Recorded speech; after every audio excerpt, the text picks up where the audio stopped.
بسم اللہ الرحمن الرحیم۔ السلام علیکم جی، میرا نام ہے حنا حفیظ اللہ اسحاق اور میں پروگرام تکبیر کے ساتھ آپ کے سامنے بیٹھی ہوں اس وقت۔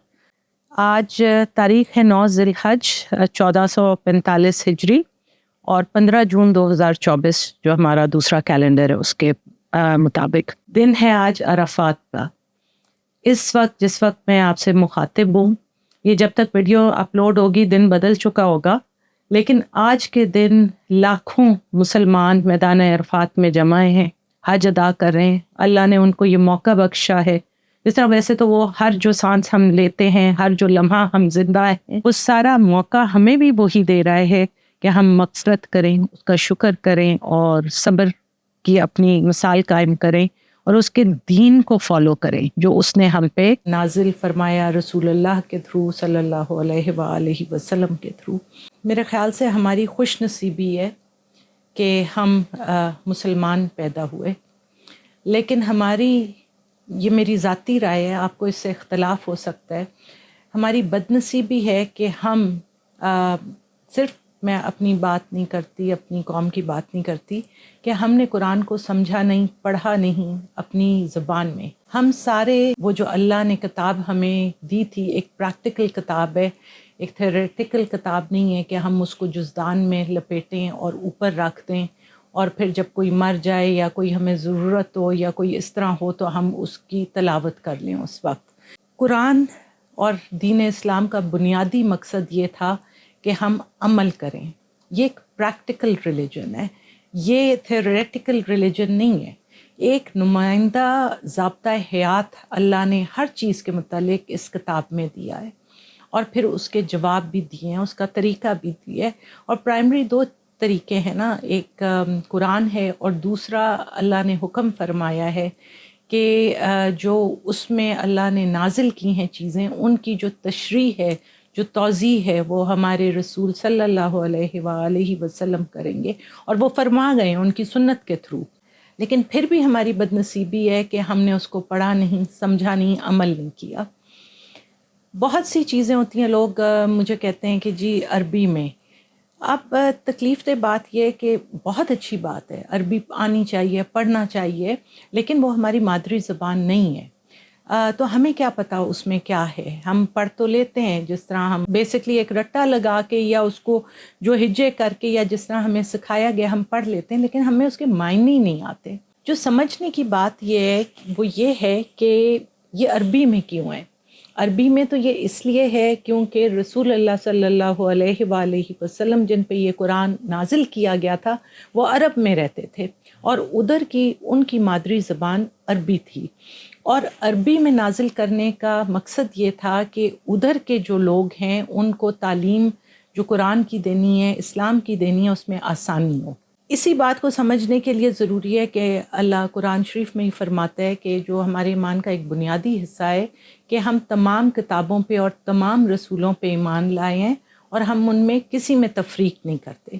تو جو کتابیں پہلے نازل ہو چکی ہیں، انجیل ہے، تورات ہے، وہ کیوں نہیں عربی میں نازل ہوئی؟ یہ سمجھنے کی بات ہے نا، یہ سوچنے کی بات ہے تو وہ بھی اللہ کی کتاب، یہ اسی کتاب کا حصہ ہیں جو اوپر اللہ آسمانوں میں محفوظ ہے، جو ام الکتاب جس کو کہتے ہیں، اور قرآن اسی کے تسلسل میں آئے اللہ کے اسلام کو مکمل کرنے۔ تو وہ اس لیے نہیں عربی میں کیونکہ وہ جو پروفٹس تھے، وہ جو پیغمبر تھے، وہ عرب میں نہیں رہتے تھے، ان کی زبان ہیبرو تھی، تو وہ کتابیں ہیبرو میں نازل ہوئیں یا جو ان کی مقامی زبان تھی اس میں نازل ہوئیں۔ جگہ جگہ اللہ تعالیٰ فرماتا ہے قرآن میں کہ ہم نے تمام آیتیں کھول کھول کے تمہارے لیے بیان کر دی ہیں، یہ جو قرآن ہے اس کو آسان کر دیا ہے تمہارے لیے، لیکن ہم بحیثیت قوم ہم ابھی تک اس قرآن کو اپنی زبان میں نہیں سمجھ سکے، نہ پڑھ سکے۔ اب قرآن کا جو تعلق ہے اور جو اسلام کا تعلق ہے وہ یہ ہے کہ آپ نے ہم سمجھتے ہیں کہ ہم نے نماز پڑھ لی جی، روزہ رکھ لیا، زکوٰۃ دے دی، اللہ اگر ہمیں توفیق دے حج کر لیا، اور ظاہری بات ہے ہمارا جو پہلا بنیادی وہ ہے کلمہ توحید، ہم ایمان لے آئے اللہ پہ اور اس کے رسول پہ، تو ہمارا دین مکمل ہو گیا۔ نہیں، دین ایسے مکمل نہیں آپ کا ہوتا۔ آپ نے اس سارے کو اور جو قرآن کی تعلیم ہے اس کو پریکٹیکل کرنا ہے، وہ آپ نے اپنی تمام زندگی پہ ہر ایسپیکٹ پہ اپلائی کرنا ہے. پھر آپ کی کہیں جا کے اگر اللہ چاہے گا تو ہماری بخشش ہوگی. اللہ کرے کہ اللہ میاں ہمیں توفیق دے کہ ہم سیدھے راستے پہ رہیں، اور میری دعا ہے کہ وہ ہمیں تاریکیوں سے نکال کے روشنی کی طرف لے جائے. لیکن اس روشنی کے لیے ضروری ہے کہ یہ جو روشنی اس نے اتاری ہے قرآن، اس کو ہم اپنی زبان میں سمجھیں. اب میں آپ کو ایک ایگزامپل دیتی ہوں اس کا. چلیں آپ کو یہ بتاتی ہوں، جب میں چھوٹی تھی، آج سے تقریباً 50 سال پہلے کی بات ہے، اس زمانے میں بڑا فیشن تھا، ایک ڈال آئی تھی، گڑیا آئی تھی، جو اس وقت اس کو واکی ٹاکی کہتے تھے. وہ ہوتا یہ تھا کہ اس میں نا ایک ریکارڈ ڈالتا تھا، جس طرح آپ نے دیکھے ہوں گے پرانے ٹرن ٹیبلز جو ہوتے ہیں اس پہ ریکارڈ بجتے، تو ان ڈالز میں بھی ریکارڈ ڈالتے تھے. تو ہم تو پاکستان میں تھے، یہاں یہ والا پاکستان تو نہیں تھا، کچھ بھی نہیں ہوتا تھا. تو جو بھی باہر جاتا تھا تو میں اس کو کہتی تھی کہ میرے لیے پلیز ایک واکی ٹاکی لے آئیں. تو جو تو واکی ٹاکیز اتفاقاً کٹھی 3 آ گئیں، کہاں تو ایک بھی نہیں تھی. تو جو تو میرے ابو اور ایک انکل تھے وہ انگلینڈ سے لائے، وہ تو انگلش میں گانے گاتی تھی. میری خالہ کینیڈا میں رہتی تھی، انہوں نے مجھے ایک واکی ٹاکی بھیجی، تو وہ فرینچ میں گانے گاتی تھی. تو وہ فرینچ میں گاتی تھی، تو میں تو چھوٹی سی تھی، تو وہ میں نے رٹا لگا لیا اس کے گانے کا. الف بے نہیں فرینچ کی مجھے آتی تھی، ظاہری بات ہے اس میں الف بے تو نہیں ہوتی، لیکن ان کے جو بھی سلیبلز ہوتے ہیں وہ مجھے تو نہیں آتے تھے، لیکن رٹا میں نے خوب، جیسے کہتے ہیں نا، واہ واہ لگا لیا تھا. اب یہ جب کل میں یہ دیکھ رہی تھی اپنا آپ کو سمجھانے کے لیے اپنا پوائنٹ آف ویو، تو مجھے ایک دم وہ اپنی گڑیا یاد آ گئی جو آج بھی میرے پاس ہے. تو اس کے ریکارڈ تو غالباً میرے بچیوں نے توڑ پھوڑ دیے، لیکن میں نے وہ یاد کیا، اور میں نے پھر دیکھا، میں نے جا کے گوگل کیا کہ وہ، کیونکہ گانا تو مجھے یاد تھا، تو اس گانے کا، وہ فرینچ میں گانا تھا، اس کا انگلش ورژن بھی ہے جو شاید میں جب چھوٹی تھی وہ بھی ہم لوگ گاتے رہے. تو وہ قصہ ہے، وہ گانا جو ہے وہ بیسکلی بات کرتا ہے بردر جان کی، اور وہ گانا ہے آر یو سلیپنگ بردر جان، لیکن وہ فرینچ میں تھا. کیونکہ ہم بچے جو خوش قسمتی سے ہم جن اسکولوں میں گئے تو وہاں انگلش شروع سے سکھائی جاتی تھی، تو ہم بائی لنگول بچے تھے، ہمیں اردو بھی آتی تھی، انگلش بھی آتی تھی. تو انگلش میں تو مطلب سمجھ جاتا ہے نا، وہ گانا یوں چلتا ہے جی، are you sleeping brother John, morning bells are ringing. تو فرینچ میں بھی وہی گانا تھا، لیکن فرینچ میں تو مجھے اس کی سمجھ نہیں آئی، انگلش میں آ گئی سمجھ. برادر جان تھا، ایک پادری تھا، جس نے اٹھ کے تہجد کے وقت نا بیل بجانی تھی، اٹھانا تھا لوگوں کو عبادت کے لیے، لیکن وہ نہیں اٹھ سکا، سویا رہ گیا. اب کہنے کا مقصد ہے، فرینچ والے کی مجھے سمجھ نہیں آئی کیونکہ وہ میری زبان نہیں تھی.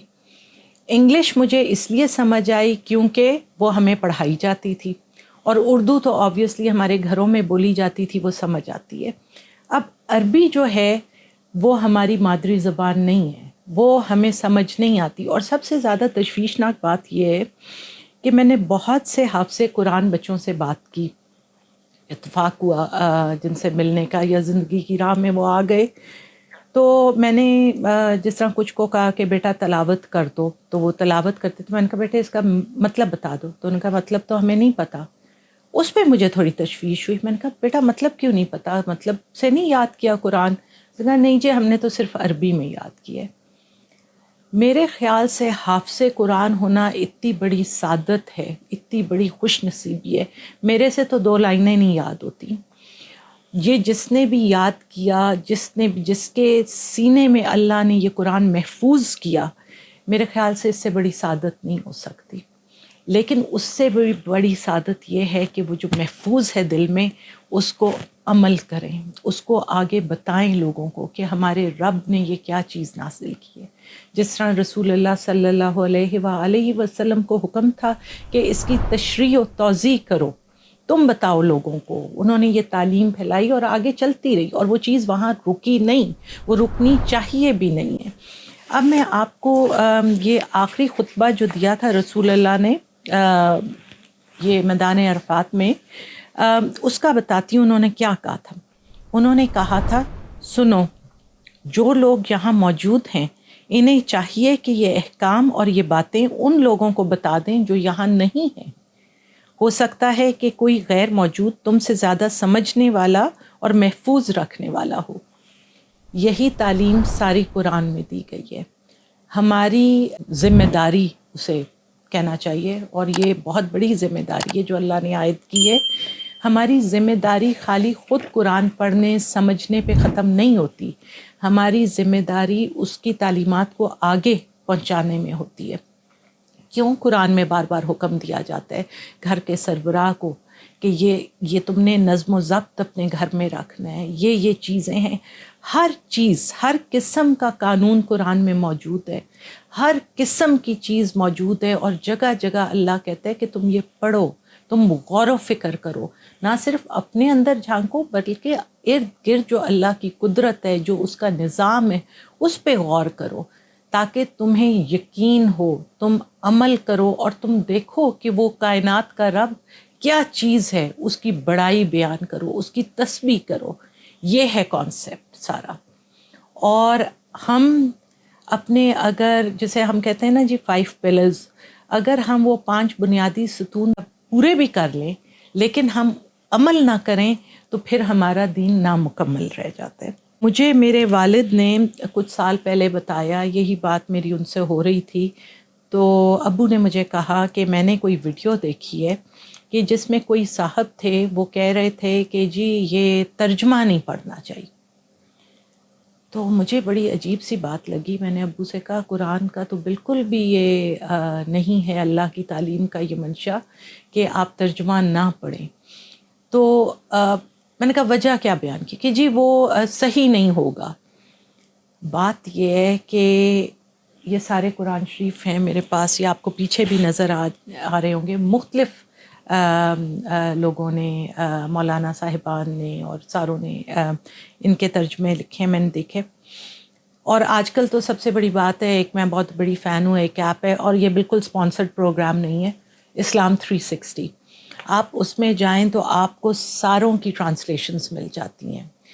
اب فرقے تو بنے ہوئے ہیں، ہمارے ہیں مختلف سکولز آف تھاٹس جنہیں ہم کہتے ہیں، لیکن خدا نہ خواستہ ان میں کوئی اس طرح کا اختلاف نہیں ہے کہ آپ اگر ترجمہ پڑھیں تو پتہ نہیں اللہ رحم کرے کوئی کفر ہو جائے، کوئی ایسی چیز ہو جائے۔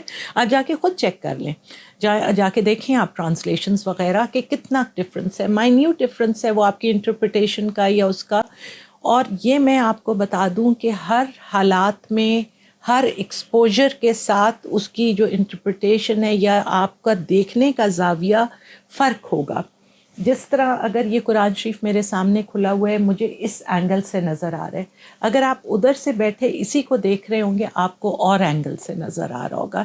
اسی طرح جو اگر اس سائڈ پہ کوئی بیٹھا دیکھ رہا ہے اس کا اینگل اور ہوگا، لیکن بنیادی فیکٹ چینج نہیں ہوتا کہ یہ قرآن شریف ہے اور یہ اس وقت کھلا ہوا ہے۔ ویسے بھی ہم جتنی انرجی اپنی صرف کرتے ہیں نا لڑائی جھگڑوں میں، لوگوں کو نیچا دکھانے میں کہ جی جو میں کہہ رہا ہوں وہ صحیح ہے، جو تم کہہ رہے ہو وہ غلط ہے، یہ قرآن کی روح کے خلاف ہے۔ اللہ میاں جگہ جگہ فرماتا ہے کہ تم میں جو اختلاف ہیں ان کا فیصلہ میں قیامت کے دن کروں گا۔ تو آپ جو بھی ترجمہ پڑھیں گے، جو بھی آپ کے عقائد ہیں یا جو آپ کا دیکھنے کا طریقہ، سمجھنے کا طریقہ ہے، اس کا جواب آپ نے خود دینا ہے اوپر۔ کوئی میرے بہاف پہ، میرے ماں باپ بہن بھائی دوست کوئی جواب نہیں دے گا، کوئی مولانا صاحب بھی نہیں دیں گے، میں نے اپنا جواب خود دینا ہے۔ آپ جو بھی قرآن شریف اٹھائیں گے اس کے اینڈ میں ایک سرٹیفکیٹ ہوتا ہے، وہ باقاعدہ تصدیق کی جاتی ہے کہ اس کا متن ہم نے چیک کر لیا اور وہ بالکل صحیح ہے، تو وہ غلط ہونے والی تو بات ہی کوئی نہیں ہے اس میں۔ جو بھی ہم سے پہلے یا جو اس وقت جو یہ مشقت کر رہے ہیں، جنہوں نے یہ کام کیا، جنہوں نے اتنی محنت کی اور اللہ میاں نے ان کو ہدایت دی اور انہیں یہ توفیق دی کہ انہوں نے یہ ترجمے لکھے، یہ قرآن عربی میں سمجھا، پڑھا، ترجمہ کیا، ہمارے لیے آسانی کی نا۔ ہم جو عربی نہیں کر سکتی، میرے تو بچپن میں اردو اور انگریزی گرامر سے جان جاتی تھی، جو تجوید ہے، جو یہ ہے، یہ بڑا مشکل کام ہے عام آدمی کے لیے، لیکن جو ہمارے پاس ریڈلی اویلیبل ترجمے ہیں، ٹرانسلیشنز ہیں، انگلش میں بھی ہے، ہر جگہ ہے، وہ ہم کیوں نہیں اس کا فائدہ اٹھاتے؟ ہاں، ایک دفعہ جب آپ قرآن پڑھنا شروع ہو جائیں گے اور تب آپ آگے عربی ایز اے لینگویج اگر سیکھنا چاہیں آپ سیکھ سکتے ہیں، آپ کر سکتے ہیں. وہ تو پھر آپ پہ منحصر ہے کہ آپ اس کو کس طرح آگے لے کے چلتے ہیں. میں ابھی اتفاق ہوا مجھے کچھ مہینے پہلے آذربائیجان جانے کا، تو میں جدھر بھی جاتی ہوں، جس بھی ملک میں جاتی ہوں، میں جا کے دیکھنا چاہتی ہوں کہ ادھر کس طرح وہ پڑھاتے ہیں، کیا ہے. اب جس طرح میں عمرے پہ گئی تو وہاں جو ٹرکش لوگ آئے ہوئے تھے وہ عربی میں تو جو کر رہے تھے وہ، لیکن جنرلی اپنی زبانوں میں کر رہے تھے. اس لیے اسی طرح جو انڈونیشیا سے آئے ہوئے تھے، مختلف جگہوں سے آئے تھے، وہ اپنی زبانوں میں وہاں بیٹھے قرآن پڑھ رہے تھے. اب میں آپ کو دکھانا چاہتی ہوں تھوڑا سا. آذربائیجان میں باکو میں گئی ایک دکان میں، تو میں نے کہا مجھے قرآن شریف چاہیے. تو یہ ہے وہ قرآن شریف جو انہوں نے مجھے دیا. تو جب میں نے یہ قرآن شریف کھولا تو میں نے یہ دیکھا، یہ اب میں آپ کو دکھاؤں، یہ اس طرح تھا. تو یہ اب آپ کو نظر آ رہا ہوگا، یہ قرآن صرف آذربائیجانی میں تھا. پھر وہاں جتنے بھی قرآن شریف پڑھے تھے میں نے اٹھا کے دیکھے تو سارے آذربائیجانی میں تھے. تو میں نے ان سے پوچھا کہ تمہارے پاس وہ قرآن نہیں جس کے ایک سائڈ پہ یا ادھر عربی ہو اور آگے آذربائیجانی ہو؟ تو اس بندے نے مجھے بتایا. اب یہ اللہ بہتر جانتا ہے کہ یہ صحیح ہے یہ غلط ہے، لیکن میں تو صرف اپنا جو ہے، جو میرا ایکسپیرینس ہے یا جو مجھے کہا گیا وہ میں بیان کر رہی ہوں. اس نے کہا نہیں، ہمارے ہاں صرف آذربائیجانی میں قرآن ہوتا ہے، تو ہم عربی والا نہیں کرتے. اب اللہ بہتر جانتا ہے کہ وہ کرتے ہیں نہیں کرتے، لیکن بہرحال یہ قرآن شریف میں نے آپ کو دکھایا تھا کہ آپ دیکھ لیں، یہ صرف اور صرف آذربائیجانی میں. عربی قرآن ضرور پڑھنا چاہیے، لیکن اس آیت کے ساتھ اس کا آپ کو اردو کا ترجمہ بھی آنا چاہیے، اردو کا یا English, whatever you feel comfortable in, کہ کون سی زبان ہے. آج کل تو وہ رومن اردو کے بھی وہ ٹرانسلیشنز مل رہی ہیں، تو پڑھنا چاہیے. لیکن خوشی مجھے اس بات کی ہوئی کہ وہ جو آذری لوگ ہیں وہ اپنی زبان میں انہوں نے قرآن کو سمجھا ہے. اللہ میاں کرے کہ انہوں نے سمجھا ہو اپنی زبان میں. میرا مقصد آج کے دن یہ پروگرام شروع کرنے کا یہ ہے کہ ہم قرآن کو، جب تک اللہ نے ہمیں مہلت دی ہے کہ ہم یہ سانسیں لے رہے ہیں، مجھے نہیں پتا میں آپ سے بات کر رہی ہوں کہ اگلے سیکنڈ، اگلے ملی سیکنڈ مجھے اگلی سانس آنی بھی ہے یا نہیں آنی، لیکن کم از کم ہم نے اپنا دین جو اللہ نے بھیجا اور جو اسے مکمل کیا، اور جس کی خاطر ہمارے پیغمبر حضرت محمد صلی اللہ علیہ وآلہ وسلم اور اس وقت جو ان کے ساتھی تھے اور جنہوں نے اسلام قبول کیا، اتنی مشقتیں، اتنی تکلیفیں برداشت کی، وہ اگر ہم سمجھ ہی نہ سکے تو پھر کیا حاصل؟ ہم جب کھڑے ہوں گے اس رب کے سامنے، کیا ہم جواب دیں گے کہ تو نے یہ جو کتاب بھیجی تھی، ہمیں تو توفیق ہی نہ ہوئی کہ ہم اس کو سمجھ سکتے، ہم اس کو پڑھ سکتے، اگلوں کو تو بتانا دور کی بات ہے. دین ہم پہ مکمل کر دیا اس دن اللہ نے، اس میں کوئی پلس مائنس نہیں ہو سکتا. رسول اللہ صلی اللہ علیہ وآلہ وسلم کی سنت ہمارے سامنے ہے. یہ جو چند سانسیں باقی رہ گئی ہیں، یہ اب آپ نے فیصلہ کرنا ہے کہ ہم نے اختلافات میں گزارنی ہے یا یہ جو اللہ ہمیں موقع دے رہا ہے، کیونکہ ہر موقع، ہر سانس جو اللہ دے رہا ہے یہ ہمیں اس لیے دے رہا ہے کہ ہم شیطان کو شکست دیں، ہم سیدھی راستے کی طرف جائیں، اس راستے کی طرف جہاں نور ہے، جہاں حق اور باطل کی لڑائی میں حق جیت چکا ہے، اور ہم اپنے اعمال سیدھے کر لیں اور ہم اس کو سمجھ لیں. کیونکہ جس دن ہم نے اس کو سمجھ لیا تو آپ یقین مانیے پھر آپ سکون سے سو نہیں سکیں گے. قرآن کو پڑھیے، اپنی زبان میں پڑھیے اور سمجھیے. بہت بہت اچھی ٹرانسلیشنز ہیں. میں نے آپ کو بتایا میرے پاس بہت ترجمے پڑھے ہیں مختلف لوگوں کے، انگریزی کے بھی، اردو کے بھی، جو میں نے، اللہ نے الحمدللہ پڑھنے کی مجھے توفیق دی. لیکن سب سے آسان جو میں نے پایا نا، وہ میں نے مولانا مودودی کے ترجمہ القرآن کو پایا. اگر آپ نے شروع کرنا ہے تو میری ایڈوائز یہ ہوگی کہ پہلے آپ مولانا مودودی کا ترجمہ آپ دیکھیے گا. یہ میں اس لیے کہہ رہی ہوں، again this is not a sponsored program, میں صرف آپ کو دکھانا چاہتی ہوں یہ آسان کیوں ہوگا. اس سائڈ پہ عربی ہے, اس سائڈ پہ اردو ہے, اور یہ نیچے اس کے فٹ نوٹس ہیں جو بریف سی تفسیر ہے. تو اگر عام انسان یہ پڑھنا چاہے, یہ کرنا چاہے, قرآن کو سمجھنا چاہے, تو جس طرح مجھے تو لگتا ہے from a teaching point of view, کیونکہ اللہ کا شکر ہے کہ اس نے مجھے اس شعبے سے بھی وابستہ رکھا, from a teaching point of view, from a learning point of view, کہ آپ سمجھ جائیں. اس کو میرا مشورہ, عربی تو آپ نے پڑھی ہوگی, لیکن آپ پہلے اس کو خالی اردو میں بھی پڑھ کے دیکھیں. آپ کو اندازہ ہوگا قرآن کتنا فلوئڈ ہے, کتنا تسلسل ہے. جو لوگ اس کو حصوں میں پڑھتے ہیں نا, ان کو شاید اس کی اسکیم کی سمجھ نہ آئے. قرآن اتنا لیریکل ہے, اتنا انٹر کنیکٹڈ ہے کہ واقعی اللہ نے جو کہا تھا, آج کتنے 1445 سال ہو گئے ہیں, اللہ نے کہا تھا نا کہ اگر تم لوگوں کو اس پہ کوئی شبہ ہے تو جاؤ اس طرح کی کوئی ایک صورت ہی بنا لاؤ. تو کیوں نہیں آج تک کوئی صورت بن سکی؟ کیونکہ یہ صرف اللہ کا کلام ہے. یہ سمجھنے کے لیے اس کو اپنی زبان میں پڑھیں, آپ کو اندازہ ہوگا کہ اللہ نے کس طرح اس کو فلوئڈلی بیان کیا ہے, اور اس میں کہیں کوئی رکاوٹ نہیں آتی, کہیں کوئی توڑ نہیں آتا, کہیں کوئی کٹ نہیں آتا, ایوری تھنگ فلوز. اللہ کرے کہ جب میری آپ سے اگلی ملاقات ہو تو آپ کے دل میں میری یہ بات اثر کر گئی ہو تھوڑی سی. چلتے چلتے میں آپ کو ایک واقعہ سناتی ہوں.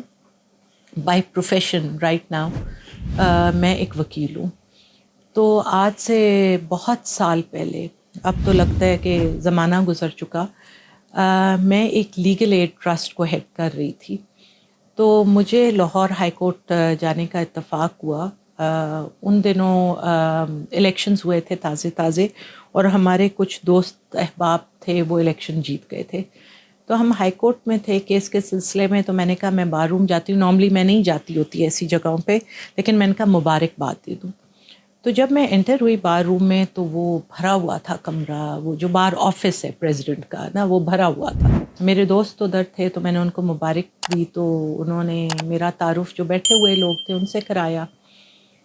تو کچھ اس وقت ہمارے ہی بھائی بند تھے, انہوں نے بڑا سارکاسٹکلی کہا, مجھے بڑے طنزیہ کہا کہ اچھا جی, چونکہ جب بتایا کہ لیگل ایڈ کرتی ہیں تو انہوں نے کہا اچھا جی تو میڈم ریولوشن لانا چاہتی ہیں.